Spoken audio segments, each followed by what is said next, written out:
আচ্ছা, ভৈরবের হচ্ছে করলাম সকাল থেকে ভৈরব। এবার যদি আমি ভৈরবটাতে পরিমা লাগিয়ে দিই, পরিমায় টাচ লাগলে এটা পূর্বী হয়ে যায়, এবং এটা এই সময়কার রাগ, মানে এই সময় বা একটু পরে গোধূলি লগনের রাগ। সা নে দা সা রে গা রে সা। ভৈরব গাইছিলাম তখন। সা রে গা মা গা মা সা নে রে গা গা গা মা গা রে সা।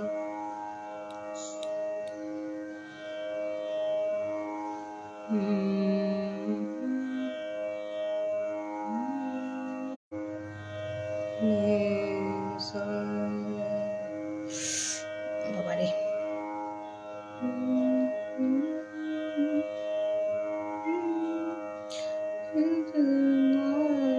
আচ্ছা, আমি এখানে যদি লাইভ না পাওয়া যায় আমাকে, মাঝে মাঝে আমি ইউটিউবেও চলে যাই, ওখানটাও দেখতে পারেন আপনারা যারা ইচ্ছুক।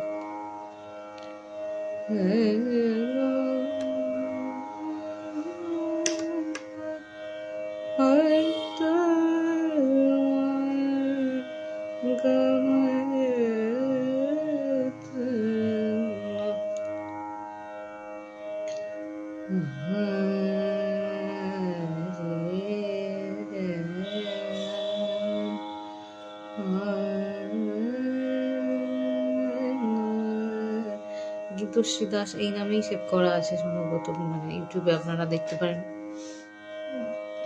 ওটাও ফলো করতে পারেন মাঝে মধ্যে।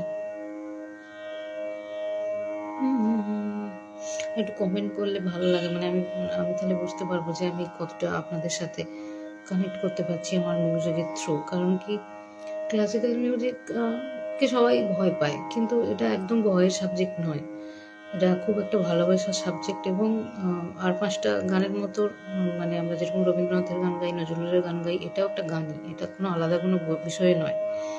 এবং এটার সাথে প্রকৃতির একটা ভীষণ মানে অন্তরঙ্গ সম্পর্ক আছে, যেটা আপনারা শুনলেই বুঝতে পারবেন যে এটার একটা প্রকৃতি আছে, বিভিন্ন রাগের বিভিন্ন প্রকৃতি আছে, যেগুলো পুরো মানে বর্ষার যে রাগ, সেটা শুনলেই মনে হবে বর্ষাকাল, যেটা ভৈরব শুনলেই মনে হবে সকাল হয়ে গেছে।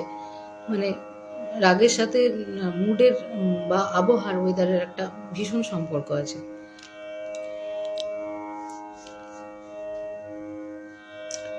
এবার হ্যাঁ, প্রত্যেকটা রাগ হয়তো এত সময় মাফিক নিয়ম মেনে গাওয়া সম্ভব হয় না সবসময়, শিক্ষানবিশ যারা বা যারা নতুন শিখছেন, কিন্তু একটা রাগের এফেক্ট হয়।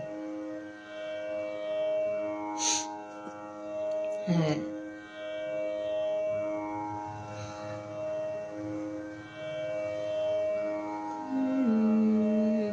ভৈরব যখন গাইছি, গায়ে রে সা রে গা রে সা, এটা শুনে কখনোই মনে হবে না যে এখন সন্ধ্যে, সকাল বা ভোর এরকমই মনে হবে। সা রে গা রে, আপনারা লিখে আমাকে জানান, মানে কি মনে হচ্ছে এই সুরটা শুনে, কিরকম সকাল বা ভোরের মনে হচ্ছে, না অন্য কিছু মনে হচ্ছে, রাত্রের মনে হচ্ছে। সা রে গা গা মা রে সা গা, এটা আমি জানতে চাই। মানে এটা জানানোর জন্য কোনো মিউজিকের ভীষণ নলেজের প্রয়োজন নেই, যে কোনো মানুষ যারা মানে সবাই লিখতে পারবেন, এটা আমাকে লিখে জানাতে হবে। মানে আমি বলছি, এই যে আমি সুরটা গাইছি, এটা কীরকম মনে হচ্ছে সকালে, কীরকম। সা রে গা গা রে সা নে দা সা গা গা